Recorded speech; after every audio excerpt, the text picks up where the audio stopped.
Hello and welcome to the channel. So we've got this Hayden guitar amp. This is a Mighty Mofo 5-watt combo, Class A combo, single-ended, and it lights up but no one's at home. So we're going to have a bit of a look at this as well, because we've not had one of these on the channel before. Now Hayden, I think, is a sister company of Ashdown, if I remember. So it's something about that. And they do quite a range of amplifiers. Let's have a look at the top. I'll just bring it round there so you can see. There, I'm going to stop the light shining on it. Which one is it? It's this one. Let's just turn it away. There we go.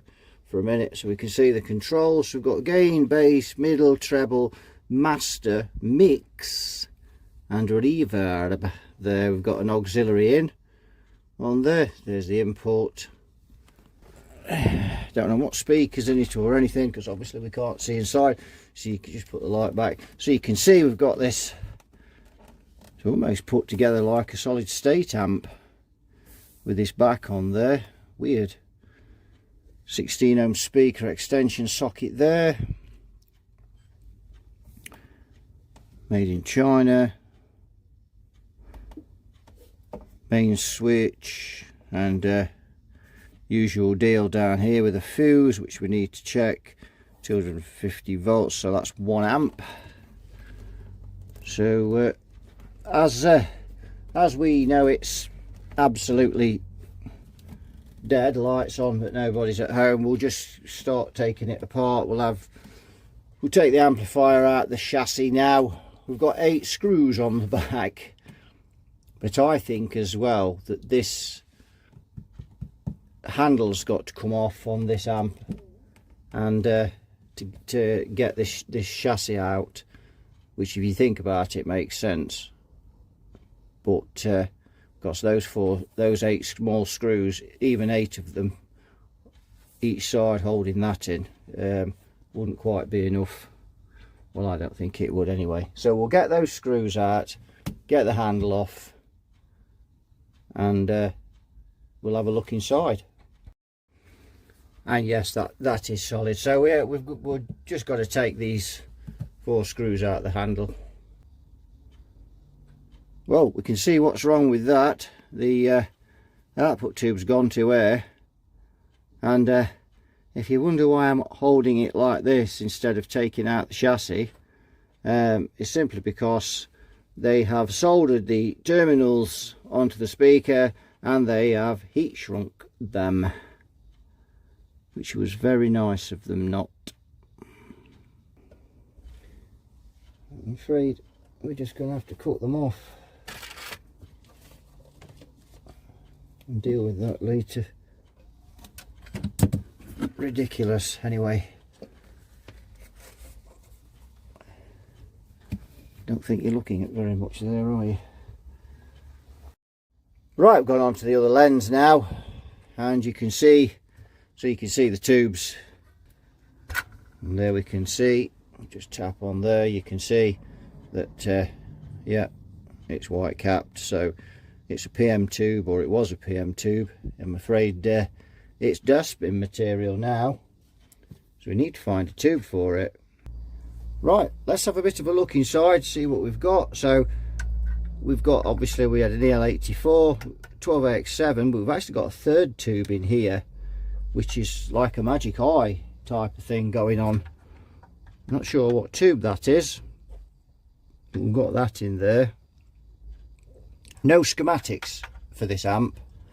Look at the little Accutronics reverb unit there.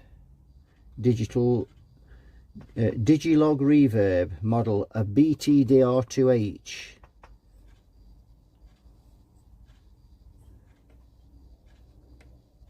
Bridge rectifier. Main filter there.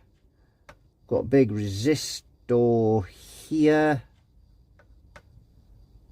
which is probably to the screens, and then we've got 120, and that's 1.2k. So I wonder if that's the cathode resistor. Got a wire wedged under there. Anyway, it's no good speculating. We'll have to do some testing. So yeah, what we'll do, we'll fire it up and we'll take some voltages. Now if we look on this transformer here, if we just tilt it, you should be able to see that the secondaries, we've got 250 volts AC on the secondaries. So with the maths on that, 250 volts on the secondary, we expect to see around 353 volts, somewhere around there, just a shacking over 350. Shacking being shaking over, bit of my local dialect there. Right, let's switch on and see what we get. Nothing. Still nothing. Have we lit up? Oh, that's lit up. Let's see what we've got. 987. 360. A little bit more than I thought there, but yeah, around that. 360. So a good bit of plate volts on there. Obviously that will reduce when the tube is plugged in. But we've got voltage on the screen. Yes, we have. We'll just check for voltages before we plug the tube in. I mean, it just looks like it's gone to air. But yeah, it's always good to check. Right. So we need to find an EL84 to go in it, don't we? I've got quite a lot of EL84 type tubes, some Russian ones and things, but I think our plate voltage might be a little too high on those, even from plate to cathode. Obviously I'm measuring plate to ground there because we've got no tubing. Right, I've just had a bit of a scan round just to get familiar with this. So this is the cathode resistor here. This is the cathode bypass capacitor. This for the output tube, that is. And this is the dropper from first, second nodes. So in other words, to the screen. So if we start now by, that's the center tap, the white wire there. 324 volts we've got on there, on our center tap. Just to write a few things down that we've got.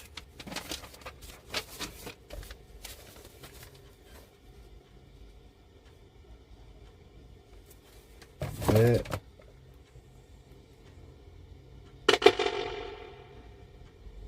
325 volts. Now I did look at putting some of the Russian tubes that I've got in there, but I'm afraid the plate volts is a little too high for those. So 325 volts on the center tap. Now this yellow wire here, you can see, that's the, and you can see both the white and the yellow coming out of the transformer. We can see the yellow, but the white's at the side of it. So that yellow goes down to the plate, and you can see we've got 308 on there. So that output transformer is dropping a lot of voltage. So it must be quite high resistance. We've got 317 on the screen, so we've got more volts on the screen than we've got on the plate,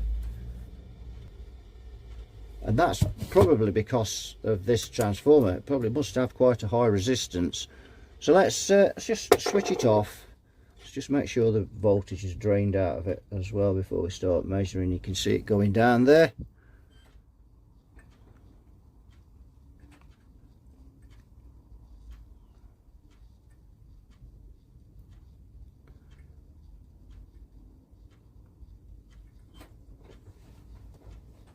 Yeah, I've got about 7 volts. So let's see what the resistance to this transformer is then. If we go in there, and if we go in here, 410k. That is quite high, so that probably explains why that voltage is a little, maybe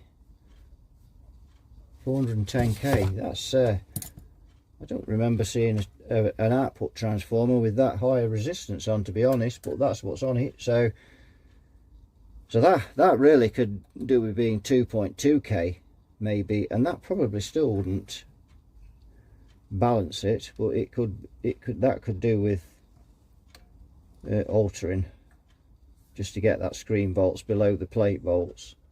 It's not massively over, but it's 10 volts or so. So that's the first thing we've found. Now let's switch it on again. Just put this meter back to volts.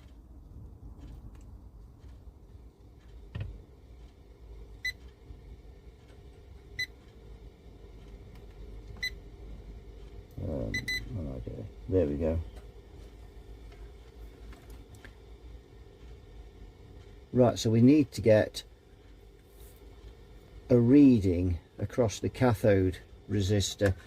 Now obviously the way that's mounted in there, it can't get to the pins, but we may just be able to get to the under this cathode bypass cap. We might just be able to get under there, and we can, and we've got 11.12.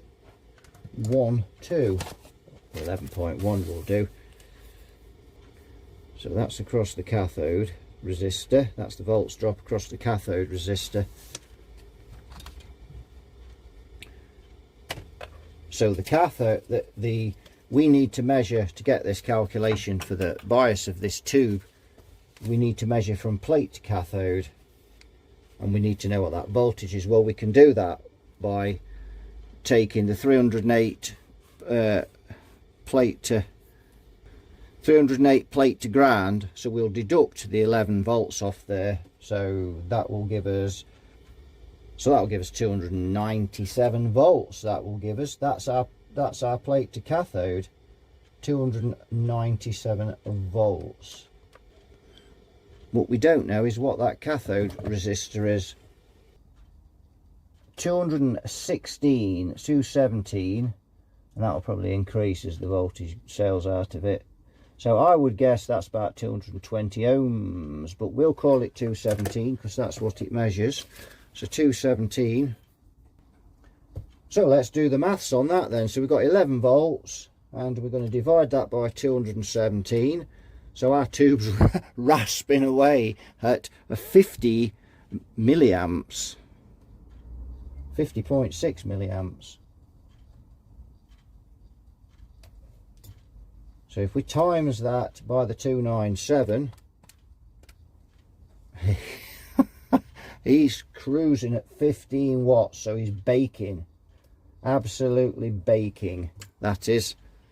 Yep. So that's a problem straight away. Now that could be this tube's just drawing a lot of current, and you know, I know it's cathode biased, but you still get tubes that draw various currents, and this is why I say even though an amp's cathode biased, you should still check the bias, because these tubes do, you know, it makes a difference. So again, and is there any wonder why that tube said good night? You know, when if it's been tranched like that, it's got, yeah, it's been hammered. And I wonder whose idea it was to put the cathode resistor right up against the first node capacitor. So all the heat from the cathode resistor, and it's still warm now, bear in mind we've had this switched off a few minutes, and these SAN resistors, they cool down pretty quick, so all that heat transferring into that capacitor, it's just what it needs. A genius piece of engineering. But there we go, that's and I keep saying I'm a plank, but I wouldn't have put that there. dear oh dear. We've got way too much bias on the tube. We've got a cathode resistor rammed up to the first node, and we've got too much screen volts against the plate because of this resistor. And that, to be fair, is the cause, I would guess, because the resistance is quite high on that, I would imagine. So that's causing that. There's such a volts drop between centre tap and plate. But what do I know?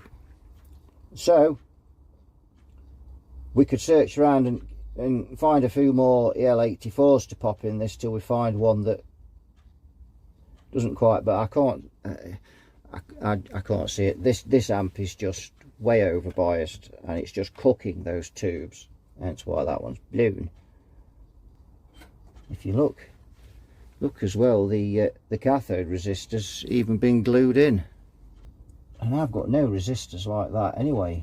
You know, if we've got to alter the bias on this, there is another way we could alter the bias, though, by reducing the screen voltage, which would be increasing this resistor. So that's another way we could reduce the bias slightly. It's not the ideal way to do it, but if I take that, the thing is, if we just go in a bit more, if I take that cathode resistor out of there to get something bigger in there to get this down, I've got no type of resistor like that at all. I've got stacks of you know, 5-watt resistors that would do the job, but they're all axial leaded. It's like a radial type resistor, and I've never, well, why would you keep those in stock?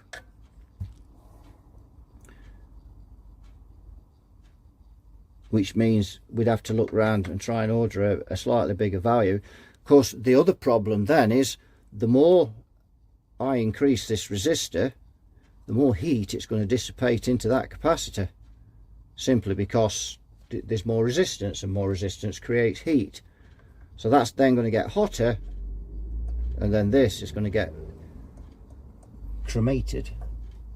It's a really stupid idea to do that. I just don't understand why. And you've got all this space here as well. So yeah, we're going to have a bit of a think about that. But we can't leave that tube at 15 watts because they're just not lasting. And you can, you know, as I said, that's just, it's probably just got so hot that, in fact, it's cracked there. If we look, it's just cracked. That's probably just the sheer heat. I think it's cracked there, actually, I'm not sure. Yeah, it is. And you can see it's cracked across the pins, so it gets so hot and there, and then it contracts and heats up, and it's just baked. So yes, not a very well designed amplifier, is it? Well, I don't think it is. And I'm sure some of you techs out there that are far more advanced than I am are looking at that thinking, good God, that's terrible. The thing is, we need to reduce that anyway to get that screen voltage lower. And it's one of those things that, you know, the customer's bought this cheap, it's not an expensive amp, and you know, it's how much money he actually wants to spend on it. So right, so I've decided, because we've got to get that screen voltage down anyway, really, to make this amp anything right. So what I've decided to do, and I've already done it, I've snipped out the 1.2k, and you can see over there out the way we've got a 4.7 jumping in, and 4.7k. so we're going to see, let's remove that, we're going to see what that gives us, and also what it'll give us on the bias. Right, now let's see what we've got. Right, now I've got 297 there on the screen. I've got 310 on the plate, so that's good. so that's better.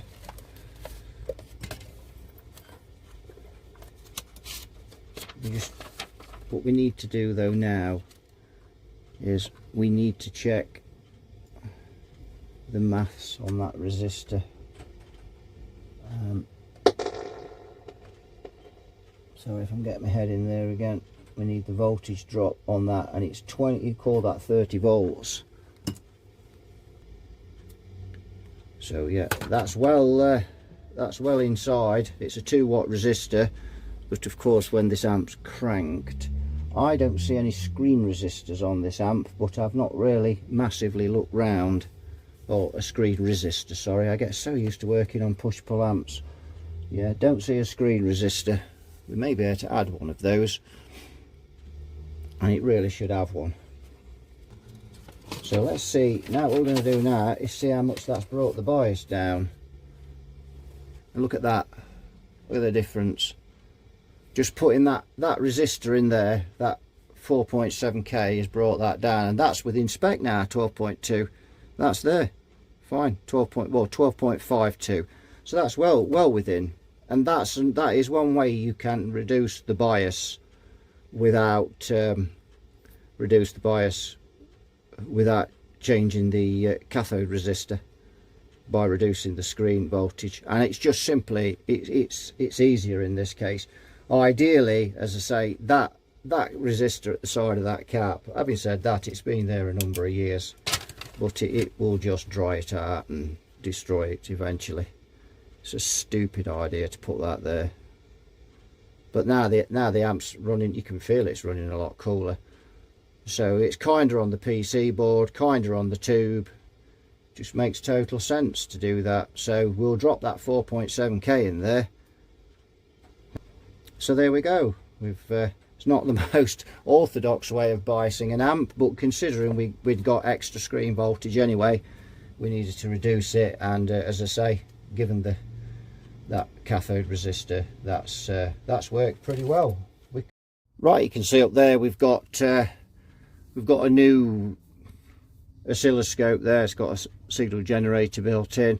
We're not going to bother with the scope, we just want the signal generator. We're going to crank this amp, we've got a dummy load on it, and we're just going to check what's going across that drop-in resistor, that 4.7k. Test across here, see what the volts drop is. That's 49 volts, near enough. We'll call that 49 volts.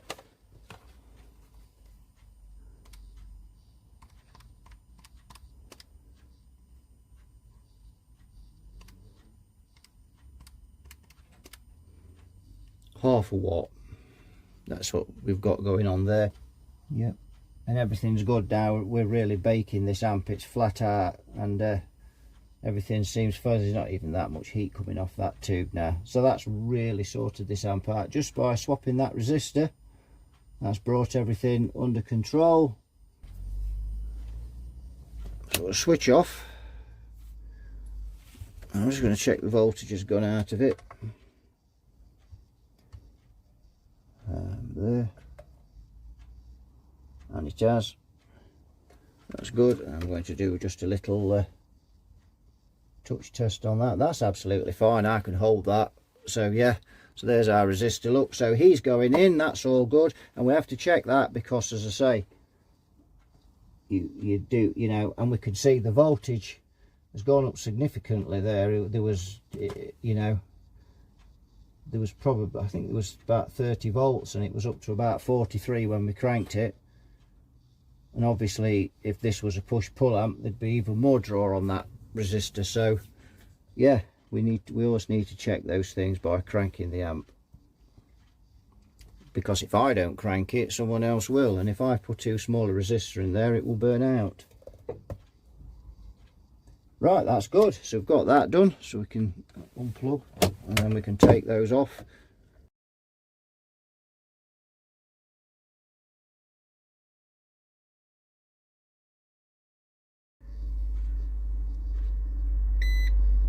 Aha!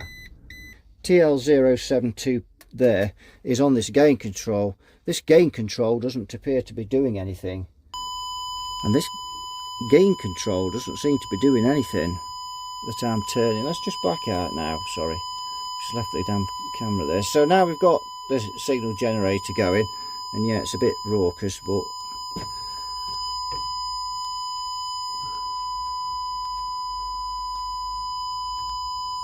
I'm turning that gain control, and it's doing nothing at all. So I wonder if that chip has, as I said, that TL072 is blown. So let's swap the IC. There we go. Right, let's try him and see if that game works now.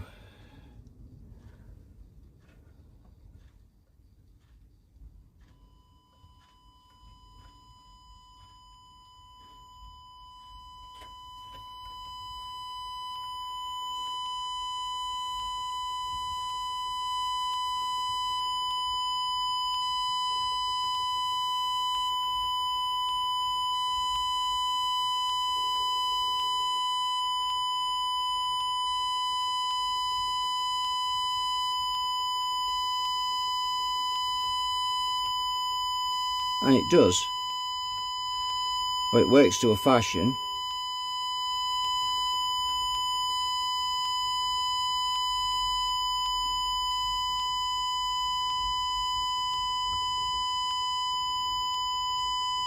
So that works now, didn't before. Right, I've got this amp rigged up on this, just on this 1x12 Marshall cab. And that gain is working now.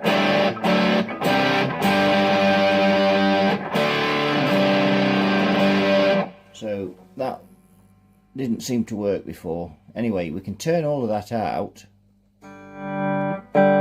Just use it clean.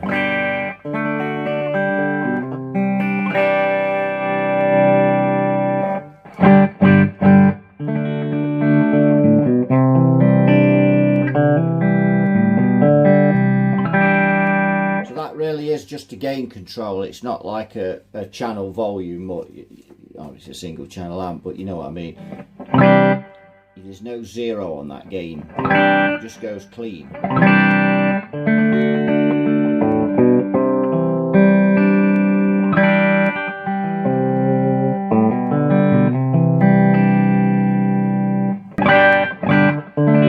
The amp's flat out now.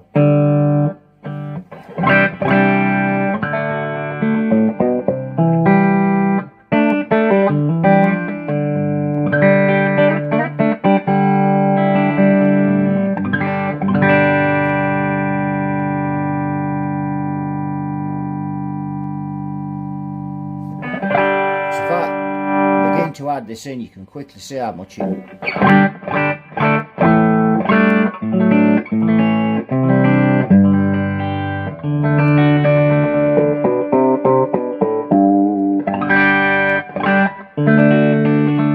only put a little bit of it in there, and you can see it's getting quite loud now.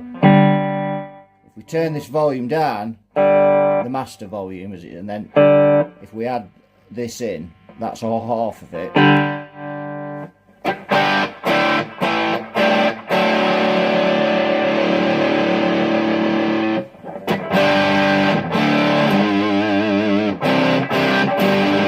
It's almost like that's working like a pedal, like an overdrive pedal, via that op amp, that dual op amp.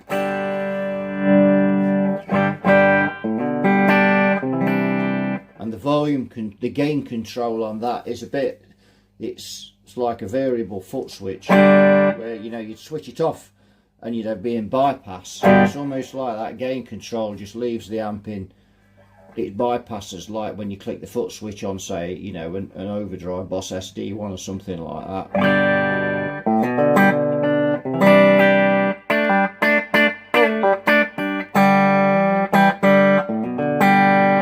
So yeah.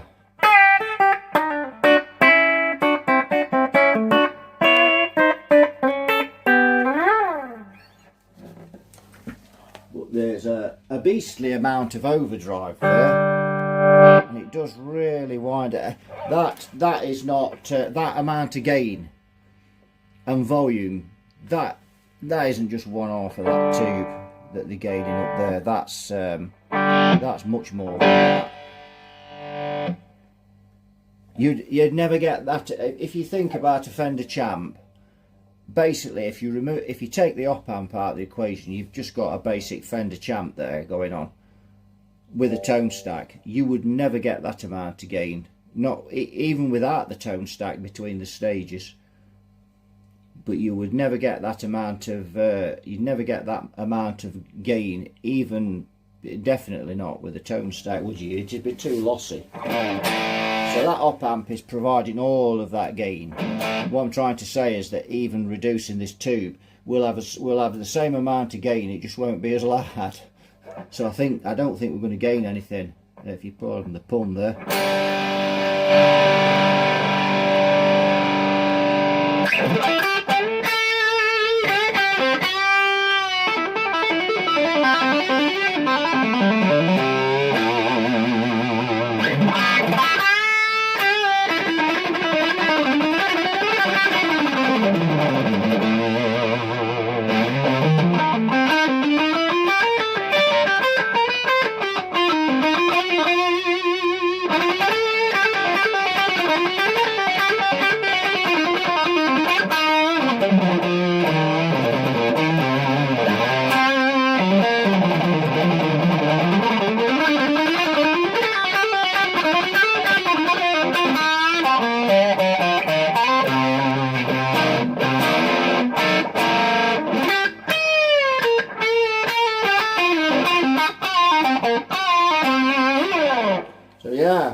A massive amount of gain.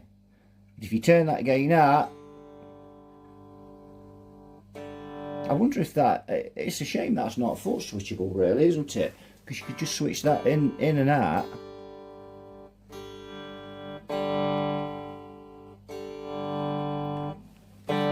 Oops, just got to turn the volume down on the guitar. Be a hell of a boost, wouldn't it, that, if you just stamped on the pedal.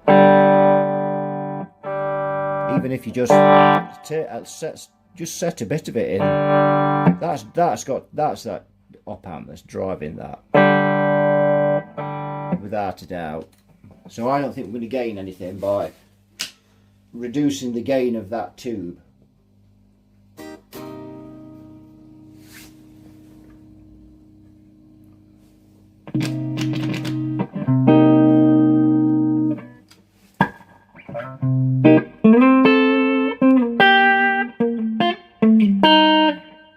Reverb's quite nice on it.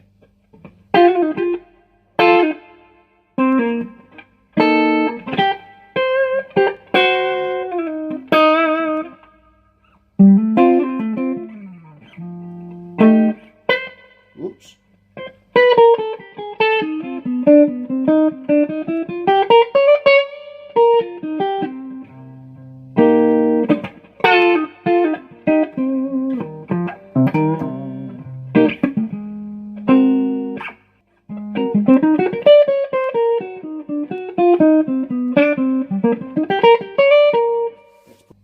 So we could try something like a 1287 in there or something like that, with a bit less again. I don't think it'll make any difference though.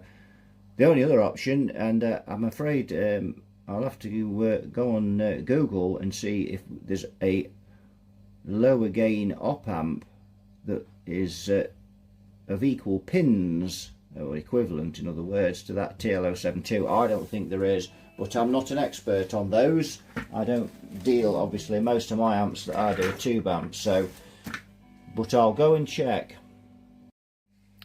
Right, I've found this. This is a 6189 Sylvania Joint Army Navy. It's a 12AU7. There is some lower gain packages, whether they'll work or not in here. They're the same pin out, and I've ordered some TL062s and TL022s, so that'll delay this project a bit while we're waiting for those to come. Now, the other thing is we could alter the circuit on there, but of course on that op amp, but we don't have a schematic to do that, so that's not going to happen, and that would probably be tricky. So we're going to try this tube in there, and then we'll see what that does, and then we'll just wait for those packages to come, and then we'll try those. Bit of experimenting, it's always fun, good entertainment. Right, we've got that tube in, and the amp's flat out now.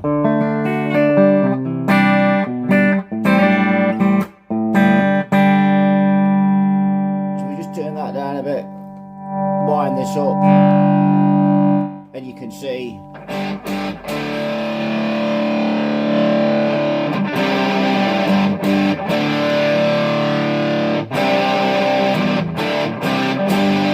it's made no difference, because they get, as I say, that gain control, it's like an overdrive pedal, and that's why you can turn it down and cut out the gain there. And the amp now, and if I turn all of that out and turn this volume up, I can almost talk over that now, so quiet. So that's pointless. So no, so there's no way to, because the customer obviously wanted to see if we could reduce the gain, so the only possible way now we may be able to reduce that gain is by those op amps, and to be honest, I'm not even convinced that they will, but it'll be a fun experiment when we get our hands on those. So it might be a week, next week, or late, probably be next week when we get those, thinking about it. So yeah, but the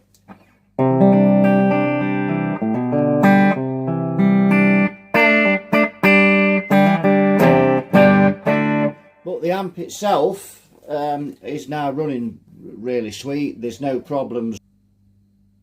So I can solder these components in from the top, but there's only the resistor to change, and I've already soldered that in. I left the legs a bit long on it because I'd kind of tacked it in case we needed to do any more. But so I think what I'll do now is I'll just solder that in properly, and then we'll just, I mean, these op amps, we obviously we can just go back again. These op amps, obviously we can you know, they're in a seat, so it's just a matter of swapping them. So I'll put the 12AX7 back in now. Right, so I've propped it up a bit more now, and you can see I've actually used the RCA receiving tube manual and an egg box, and it works. So we can have a bit more of a look now. We can also have a bit of a look at this magic eye. Look, you can see now the amp's a lot louder.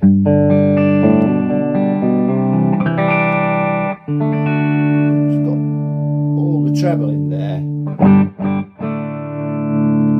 all the bass, and it kind of needs that. Come on, egg box, don't let me down, that's better.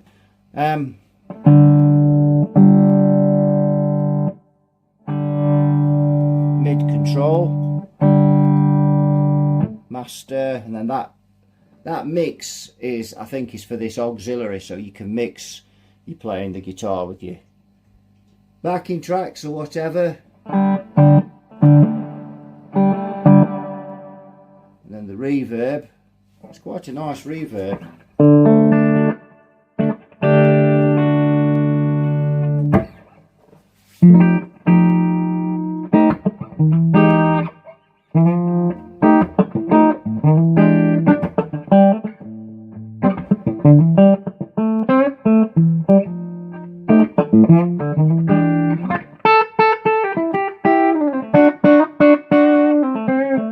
And with that gain down and the amp cranked, you just get a nice bit of breakup. It's probably not doing the camera much good at that range, but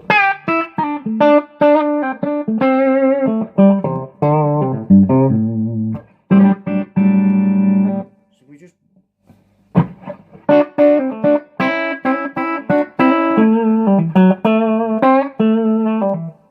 that sounds quite nice. I mean, obviously I've got it on a bigger speaker as well, but it does have an extension speaker socket on the back, so you don't have to have it on its original speaker. And this gain, the minute you turn a little bit of it in,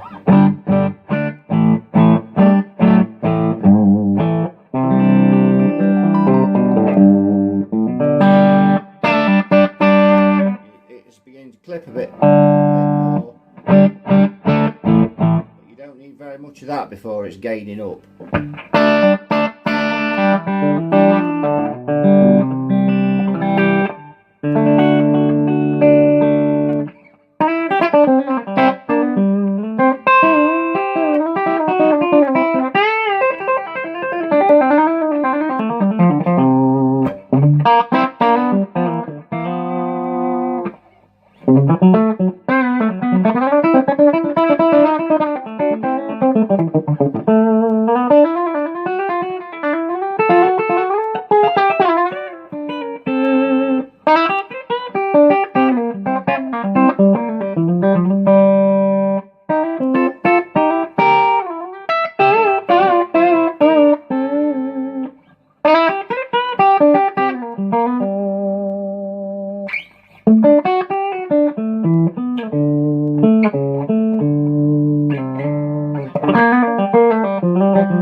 So yeah, there's not much more. I mean, it's biased properly now.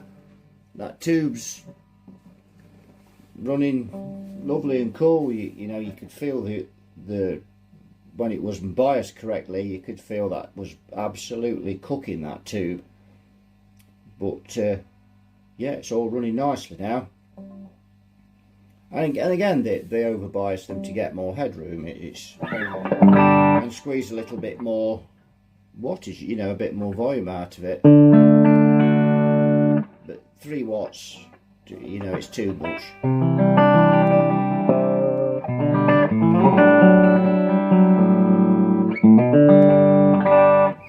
We said that, see what this transformer's like, because it's been on a while now, no more than lukewarm.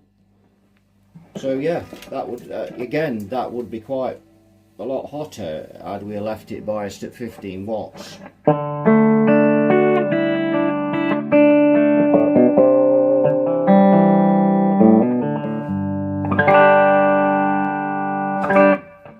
So yeah, not a bad little thing.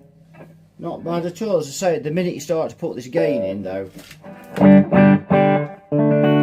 it does lose its sweet tone.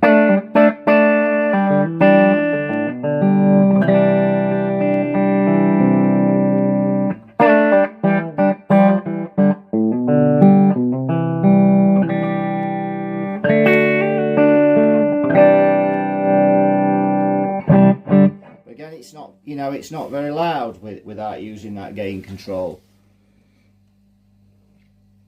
So it could go the other way and ignore the gain altogether and, you know, try and mod the preamp stage.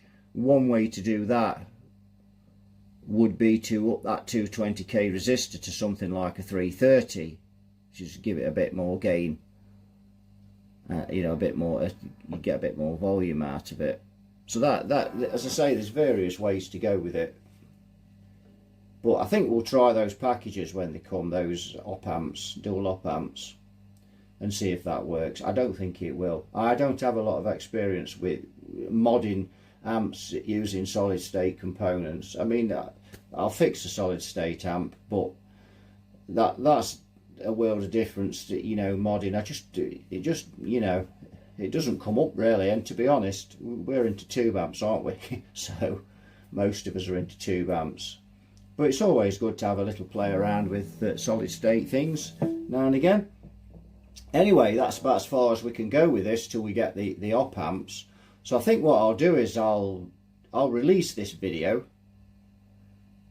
just to see what feedback I get in the comments, because and that's the you know, the beauty of the channel's growing now. There's always someone out there that's got one of these, or has repaired one of these, or modded one of these, you know, someone out there that's got some good information and some good ideas. So I'll release this video And then what we'll do a part 2 when the op amps arrive next week. We'll do a part 2, and we'll have a bit of a play around with that, probably on the night shift or something. Have a bit of a mess around with it, and just see what you know, if we can improve that, where we can still get, you know, a little bit less volume on here, because there's still plenty on there. Even when you turn it in a bit, you can see it's, you know, it's immense on there. So we could just get that, so we can get, you know, probably just get it up to there and it's relatively decent without starting to break up.